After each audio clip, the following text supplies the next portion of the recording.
ஹே அஸ்ஸலாமு அலைக்கும் all, welcome back to my channel. எல்லோரும் எப்படி இருக்கீங்க? விலாக் போட்டே பார்த்தீங்கன்னா 1 வீக் ஆயிடுச்சு. நானும் எந்த அளவுக்கு சீக்கிரமாக எடிட் பண்ணுன்னு பார்க்குறேன், அப்பயும் நடக்கவே மாட்டுது. ஸோ இப்போ நாங்கள் எங்கே கிளம்பி போயிட்டுருக்கோன்னு பார்த்தீங்கன்னா என் அண்ணன் வீட்டுக்கு தான். ஆக்சுவலாக என் அண்ணன் வந்து வீடு வந்து ஷிஃப்ட் பண்ணியிருக்காங்க. ஸோ அங்கே தான் வந்து பார்க்க போயிட்டுருக்கோம். நானே இன்னும் வீடு பார்க்கல, இப்போ தான் போய் பார்க்க போகிறேன். முன்னாடி பார்த்தீங்கன்னா ஒரு 10 to 15 மினிட்ஸ் வந்து டிஸ்டன்ஸ் இருக்கும் காரில் போகும்போதே. பட் இப்போ வெறும் ஜஸ்ட் 5 மினிட்ஸ் தான். ஏறினா டக்குன்னு வந்து இறங்கிடலாம். இருந்தாலும் வாக்கபிள் டிஸ்டன்ஸ் கிடையாது, கண்டிப்பாக காரில் தான் வந்து போய் ஆகணும். இந்த வீடு ஷிஃப்ட் பண்ணுறதுலாம் ஒரு பெரிய ப்ராஜெக்ட்டுங்க. ஒரு நல்ல வீடு கிடச்சிருச்சுன்னா அதிலே அப்படியே செட் ஆயிடணும். அடிக்கடி வீடு மாற்றுறதுலாம் வந்து ரொம்ப தொல்லை பிடிச்ச வேலை. பட் எனக்கு வந்து இந்த புது வீடு பார்க்கறதுலாம் வந்து ஒரு விதமாக ஒரு எக்ஸைட்மெண்ட்டாக இருக்கும். ஸோ அந்த மாதிரி தான் இன்றைக்கும் வந்து சரி எப்படி இருக்குது அப்படின்னு சொல்லி ஒரு எக்ஸைட்மெண்ட்டோட தான் போனேன். அங்கே கிச்சனில் வந்து பால்கனிலேருந்து பார்த்தா இந்த வியூ தான் வந்து இருக்குது. இன்னும் பார்த்தீங்கன்னா அவங்க இன்னும் ஃபுல்லாக செட் அவுட் பண்ணல. இன்னும் நிறையா திங்ஸ் வந்து அப்படியே தான் கிடக்கு. இதுக்கு தான் வந்து வீட்லேயும் நிறையா ஜாமான்லாம் வந்து சேர்க்கக்கூடாது. அதில் என் ஹஸ்பண்ட் வந்து ரொம்பவே ஸ்ட்ரிக்டாக இருப்பார். ஒரு புது பாத்திரம் வாங்கினாலும் ஒரு பாத்திரத்தை வந்து தூக்கி போட்டுருணும். 1 வீக்காகவே அவங்க வெளியில தான் வந்து சாப்பிட்டுட்டு இருக்காங்க. சரி இன்னைக்கு நம்ம சமைச்சு கொண்டு போவோம்னு நினச்சேன். பட் இன்னைக்கு எனக்கு வந்து லேட் ஆகிடுச்சு. ஸோ வர வழியிலே பார்த்தீங்கன்னா சிக்கன் பிரியாணி வந்து SS பக்கெட்லேருந்து வாங்கிட்டு வந்தாச்சு. சரி போனதுக்கு அவங்களுக்கு ஏதாச்சும் ஹெல்ப் பண்ணுவோமேன்னு சொல்லிட்டு கிச்சன் ஐட்டம்ஸ்லாம் கொஞ்சம் எடுத்து வைக்கிறதுக்கு வந்து ஹெல்ப் பண்ணிட்டு இருந்தேன். 2 பேர் சேர்ந்து செஞ்சோன்னு வச்சுக்கோங்களேன், சீக்கிரமா வந்து வேலை முடிஞ்சிடும். அப்படியே பேசிக்கிட்டேவும் டைம் பாஸா போயிடும். இந்த 4 பாக்ஸும் ஃபுல்லா கிச்சன் ஐட்டம்ஸ் தான் இருந்துச்சு. எப்படியோ 2 பேர் சேர்ந்து சீக்கிரமா எடுத்து வச்சாச்சு. என் ஹஸ்பண்டும் அண்ணனும் பாத்தீங்கன்னா ஃபுல்லா வெளியிலே தான் வந்து சுத்திட்டு இருந்தாங்க. வீட்டுக்கு அது வாங்கணும் இது வாங்கணும்னு சொல்லிட்டு. இதை பாக்குறப்ப எனக்கு பயமா இருந்துச்சு. ஏன்னா எனக்குமே பாத்தீங்கன்னா அக்ரிமெண்ட் முடிஞ்சோடனே வேற வீடு மாறலான்னு சொல்லிட்டு ஒரு ஐடியா இருக்கு. இங்க இருக்கிற வேலையெல்லாம் பார்த்தா எப்படியும் உங்களுக்கு 1 மாசம் ஆகும்னு நினைக்கிறேன் வீடு செட் ஆகுறதுக்கு. அன்னைக்கு நைட்டு வர அங்கே தான் இருந்தோம். நைட் சாப்பிட்டுட்டு தான் வந்து வீட்டுக்கு கிளம்பணும். பட் அன்னைக்கு பார்த்தீங்கன்னா கிச்சன் வேலை மட்டும்தான் முடிஞ்சிச்சு. ஆக்சுவலி இப்போ நாங்கள் எங்கே வெளியே கிளம்பிட்டோம்னு பார்த்தீங்கன்னா ஒரு வேலையை தான் வந்து கிளம்பியிருக்கோம். வீட்டில் ஷூ ஸ்டாண்ட் பார்த்தீங்கன்னா உடஞ்சி போய் ரொம்ப நாள் ஆச்சு. பட் அதே தான் வச்சு மெயின்டைன் பண்ணிட்டு இருக்கோம். வீட்டுக்கு வேற பார்த்தீங்கன்னா ஒரு ஸ்பெஷல் கெஸ்ட் வர போகிறாங்க. ஸோ அதுக்கு முன்னாடி இது வந்து வாங்கி சரி பண்ணி வச்சிடலாம் அப்படின்னு நினச்சோம். அப்புறம் குக்கரும் பார்த்தீங்கன்னா என்னோட 2 குக்கருமே வந்து விசில் வர மாட்டேங்குது. ஸோ அதையும் போயிட்டு அப்படியே சரி பண்ணிடலாம்னு சொல்லி கிளம்பியாச்சு. ஊர்லேருந்து வரப்போ தான் ரிப்பேர் பண்ணிட்டு வந்தேன். இப்போ மறுபடியும் பிரச்சனை. சின்ன குக்கர் என்ன பிரச்சனை? விசில் வர மாட்டேங்குது ஒழுங்கா. ரெண்டுலயுமே விசில் வர மாட்டேங்குது. அதில் ஓட்டையாயிடுச்சு. அதனால ஆமாம்.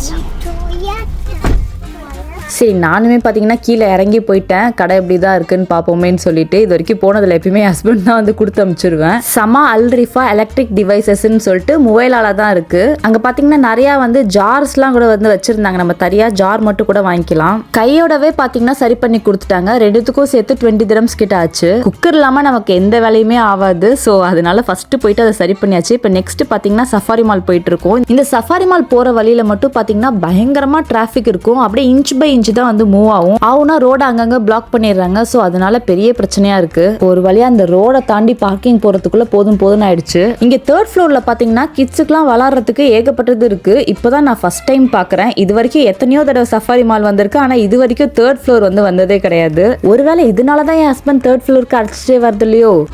அப்புறம் அங்கே மேலே ஃபுல் அண்ட் ஃபுல் வந்து ஃபர்னிச்சர் ஐட்டம்ஸ் தான். எல்லாமே பார்க்கறதுக்கு ரொம்ப சூப்பராக இருந்துச்சு. அப்படியே வேடிக்கை பார்த்துட்டே போயிட்டு இருந்தேன். நாங்கள் பார்க்க போனது பார்த்தீங்கன்னா ஷூ கேபினெட் தான். பட் ப்ரைஸ்லாம் பார்த்தீங்கன்னா பயங்கரமாக இருந்துச்சு. நான் எவ்வளவோ சொல்கிறேன் சிம்பிளாக வந்து ஒரு ஸ்டாண்ட் வாங்கிக்கலாம்னு சொல்லிட்டு. பட் என் ஹஸ்பண்டுக்கு பார்த்தீங்கன்னா செப்பல் ஸ்டாண்ட் வந்து உள்ளே வைக்கிறதுனால ஷூ செப்பல்லாம் ஹால்லே வெளியில் தெரிஞ்சால் நல்லா இருக்காது. அது மட்டும் இல்லாமல் கிட்ஸ் எல்லாம் அதை டச் பண்ணி ஏதாவது விளாடுவாங்க. ஸோ வந்து க்ளோஸ்டாக தான் வந்து இருக்கணும், அதுவும் உட்டனில் இருக்கணும் அப்படின்னு சொல்லி ஆசைப்பட்டாங்க. நிறையா பார்த்தோம். எல்லாமே ப்ரைஸ் பார்த்தீங்கன்னா அதிகமாக தான் இருந்துச்சு. எங்களோட பட்ஜெட் பார்த்தீங்கன்னா ஒரு 200 dirhams தான். இந்த ஷூ கேபினெட் எனக்கு ரொம்ப பிடிச்சிருந்துச்சு. பார்க்கறதுக்கே செம்ம கிளாஸாக இருந்துச்சு. பட் ப்ரைஸும் பார்த்தீங்கன்னா அதுக்கேற்ற மாதிரி தான் இருந்துச்சு.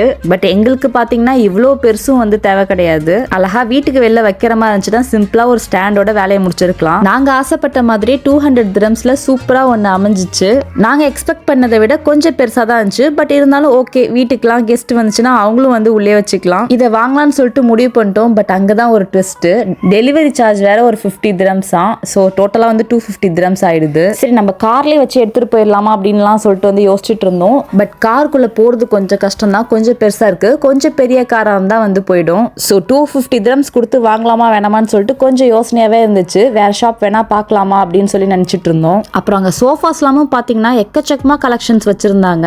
அப்புறம் எனக்கு ரொம்ப பிடிச்ச வால் டெக்கர்ஸ். எனக்கு ரொம்ப பிடிக்கும் இந்த மாதிரி வால்ல வந்து ஃப்ரேம்லாம் வந்து ஹேங் பண்றது. அது வந்து இது ஒரு ரியல் ஸ்டோன்லேயே வச்சு செஞ்சுருந்தாங்க. பார்க்கறதுக்கே செம்ம கிளாஸாக இருந்துச்சு. பட் இந்த ஃப்ரேம்லாம் பார்த்தீங்கன்னா நல்லா ஹாலே பெருசாக இருந்துச்சுன்னா அவ்வளோ சூப்பராக இருக்கும். ஏன்னா அவ்வளோ பெருசாக இருந்துச்சு ஃப்ரேம் எல்லாமே அங்கே இருந்தது.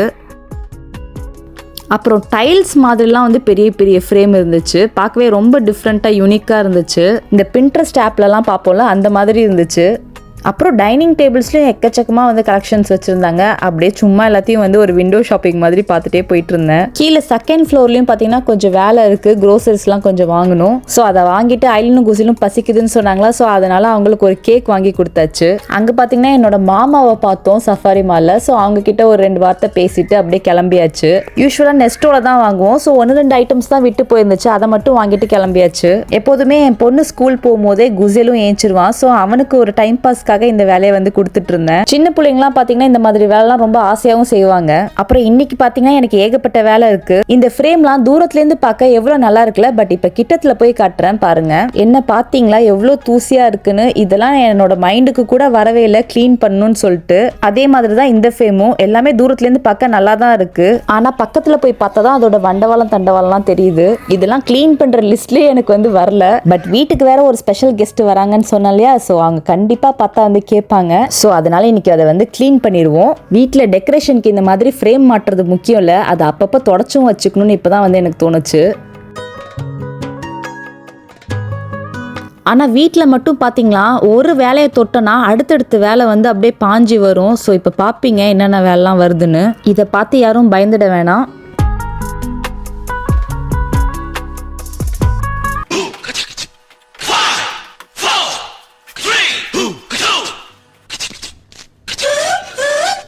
நார்மலாக ஒரு நாளிலே பார்த்தீங்கன்னா பிள்ளைங்களை ஸ்கூலுக்கு அனுப்புறது, சமைக்கிறது, அப்புறம் தூங்குறது, சாப்பிட்றது, வெளியே போகிறது, யூடியூப்க்கு வீடியோக்கு எடிட் பண்ணுறது, பாத்திரம் கழுவுறது, துணி துவைக்க போகிறது, அப்புறம் அதை காய போடுறதுன்னு இதுக்கே நமக்கு நேரம் பத்த மாட்டேங்குது. அப்படியே லீவ் விட்டாலும் அந்த லீவ்லையும் வெளியில் போயிடுறோம். ஸோ இந்த மாதிரி வேலைலாம் வந்து பார்க்கவே முடியாமல் போயிடுது. ஃப்ரேமில் உள்ள இண்டு எடுக்கலாம் நல்லா தொடச்சி எடுத்தாச்சு. இப்போ நெக்ஸ்ட் பார்த்தீங்கன்னா இது டோரு, இது பாத்ரூம் டோரு. மற்ற எந்த டோர்லையுமே இந்த அளவுக்கு அழுக்கு சேரல. இந்த பாத்ரூம் டோர்ல மட்டும் ஏன் இவ்வளோ அழுக்கு சேர்ந்துருக்குன்னு தெரியல. சரி வாங்க வீட்டில் உள்ள எல்லா டோரையும் இப்போ தொடச்சி எடுத்துடலாம். உங்களுக்கு நான் ஃபாஸ்ட் மோட்ல போட்டு காட்டியிருக்கிறதுனால வேலை ரொம்ப சிம்பிளா தெரியும். பட் அந்த ஒரு இண்டி இடுக்கையும் தொடச்சி எடுக்கிறதுக்குள்ள அவ்வளோ ஒரு டைம் கன்சூமிங்காகவும் இருந்துச்சு. பெண்டும் கலண்டுருச்சு. அதுவும் சாதாரணமாக தொடச்செல்லாம் போக மாட்டேங்குது. ஒரு 10 தடவை அதே இடத்த திருப்பி திருப்பி தொடச்சாதான் போகுது. நான் செய்யற வேலையில ஒரு சாம்பிள் தாங்க உங்களுக்கு காமிச்சிருக்கேன். ஃபுல்லா காமிச்சா உங்களுக்கு போர் அடிச்சிடும். இந்த கையை எக்கி தொடச்சதெல்லாம் அப்போதைக்கு ஒண்ணுமே தெரியல. ஆனா அன்னைக்கு நைட்டு ஒரு வலி வலிச்சது பாருங்க ஃபுல் கையும். அப்பதான் யோசிச்சு பாக்குறேன் ஏன்டா திடீர்னு இவ்வளோ கை வலிக்குதுன்னு. அப்புறம் தான் ஞாபகம் வந்துச்சு இன்னைக்கு கிளீனிங் மட்டுமே வந்து 3 hours செஞ்சிருக்கோம். அதுவும் ஃபுல்லாமே எல்லாமே வந்து ஹேண்ட் ஒர்க் தான். அதுக்கடுத்து வீட்டை ஃபுல்லா கூட்டி பீச்சுக்கு வேற போயிட்டு வந்தோம். அந்த துணியெல்லாம் அலசி போட்டு அதுக்கடுத்து அதை காய வச்சு அதுக்கடுத்து பாத்திரத்தை கழுவி. ஸோ அன்னைக்கு ஃபுல் டே வந்து செம்ம ஒர்க்கு. அப்புறம் இந்த கிச்சனோட கபோர்டு பார்க்கறதுக்கு என்னமோ ஈஸியாக துடைக்கிற மாதிரி இருக்கும். ஆனால் அதில் உள்ள எண்ணெய் பிஸ்க போக்க வைக்கிறதுக்குள்ள போதும் ஆயிடுச்சு. ஸ்க்ரப்பை போட்டு தேய்ச்சாலும் ஸ்க்ராட்ச் ஆகிடுமோன்னு ஒரு பயம். நான் சொல்லலை ஒரு வேலையில் கையை வச்சா அடுத்து தோண்ட புதையல் மாதிரி வந்துட்டே இருக்கணும். அப்புறம் பார்க்குறேன் இந்த மாதிரி கபோர்டும் இவ்வளோ டஸ்ட்டாக இருக்குது. மிரர் பற்றி சொல்லவே தேவையில்ல, ஆவுனா இந்த கண்டிஷனுக்கு தான் வந்துடும். ஆனால் வீட்டுக்கு யாராச்சும் வரதும் ஒரு விதத்தில் நல்லது தான். அப்போ தான் நமக்கு இந்த இண்டெடுக்கெலாம் துடைக்கணும்னே தோணுது. ஒருவேளை ஷார்ஜால இருக்கிறதுனால தான் இந்த மாதிரி தூசியாக இருக்கும்னு சொல்லி நினச்சிட்டு இருந்தேன். ஏன்னா இங்கே வீடு சுற்றிலும் பார்த்தீங்கன்னா ஃபுல்லாக கச்சா தான், ஃபுல்லாக மண்ணு தான். ஸோ வந்து ஆச்சரியப்படுறதுக்கு ஒன்றும் இல்லை.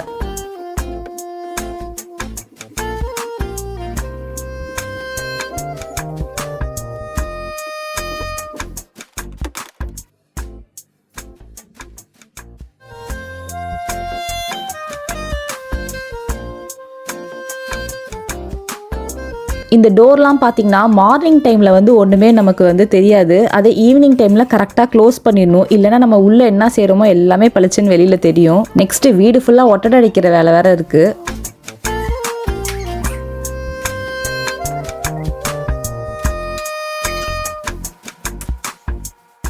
வீடு ஃபுல்லாக ஒட்டடை அடித்து முடிச்ச பிறகு பார்த்தா இந்த டிவி வேற இன்னும் பேலன்ஸ் இருக்குது. டிவி மட்டும் இல்லை, இன்னும் தோண்டுனா நிறையா வரும். சரி இன்னைக்கு கோட்டாவை இந்த டிவியோட முடிச்சுக்கலான்னு சொல்லி முடிவு பண்ணி வச்சுருக்கேன். ஏன்னா இப்போ நெக்ஸ்ட்டு வீடு ஃபுல்லாக வேற கூட்டணும். அடுத்த ஹஸ்பண்ட் வேற வந்துருவாங்க.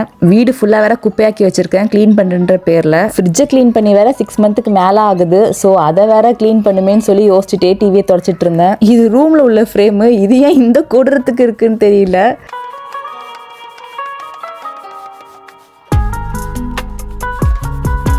இது சாதாரணமாக தொடச்சாலாம் வேலைக்கு ஆகுதுன்னு சொல்லி நல்லா ஸ்க்ரப் பண்ணுற மாதிரி தொடச்சேன். இந்த ஃப்ரேம்க்கும் வித்தியாசத்தை பாருங்க. அப்பதான் தெரிஞ்சது இது தொடச்சது இது துடைக்காததுன்னு சொல்லிட்டு. இவ்வளோ நாளாக இதுதான் ஒரிஜினல் கலர்னு நினச்சிட்டு இருந்தேன். இப்போதான் தெரியுது அதோட ஒரிஜினல் கலர் எதுன்னு. நெக்ஸ்ட் இந்த மாதிரி வீட்டில் வந்து டெக்கரேஷன் பண்ணுறதுலாம் வந்து பெருசு இல்லை, பட் அதை துடைக்கிறது தான் பெருசுன்னு வந்து தெரிஞ்சுக்கிட்டேன். மெயினாக இதை எப்படி துடைக்கிறதுனே தெரியல, தொட்டா உடஞ்சிருமோன்னு வேற பயமா இருக்கு. நெக்ஸ்ட் இந்த மிரரு. ஸோ மற்ற வேலைலாம் நாளைக்கு பார்ப்போம்னு சொல்லி விட்டாச்சு. ஐ ஹோப் இந்த வீடியோ நீங்கள் என்ஜாய் பண்ணியிருப்பீங்கன்னு நினைக்கிறேன். ஸோ பிடிச்சிருந்தா மறக்காம லைக், ஷேர் அண்ட் கமெண்ட் பண்ணுங்க. தேங்க்யூ.